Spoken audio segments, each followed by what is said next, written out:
প্ৰথম কোৱেশ্যনটো হ'ল which gas is used in electric bulb বৈদ্যুতিক বাল্বত কোনবিধ গেছ ব্যৱহাৰ কৰা হয় ইয়াৰ শুদ্ধ উত্তৰটো হৈছে এনসাৰ ডি তলৰ কোনখন নদী ভাৰতত উৎপন্ন হোৱা নহয় ইয়াৰ শুদ্ধ উত্তৰটো হৈছে ব্ৰহ্মপুত্ৰ ভাৰতীয় অলিম্পিক সন্থাৰ প্ৰথম মহিলা সভাপতি কোন ইয়াৰ উত্তৰটো হৈছে প্ৰীতি উষা তলৰ কোনটো লুব্ৰিকেণ্ট হিচাপে ব্যৱহাৰ কৰা হয় ইয়াৰ শুদ্ধ উত্তৰটো হৈছে গ্ৰেফাইট বৈদ্যুতিক বাল্বত কোনবিধ গেছ ব্যৱহাৰ কৰা হয় এটো হৈছে আৰ্গন লোকসভা ভংগ কৰাৰ ক্ষমতা কাৰ আছে ইয়াৰ এনসাৰ হৈছে প্ৰেসিডেন্ট জিৰোটো কোনে ডিসকভাৰ কৰিছিল এটো হৈছে ব্ৰহ্মগুপ্ত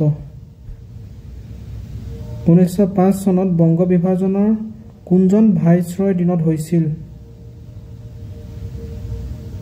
লৰ্ড কাৰ্জন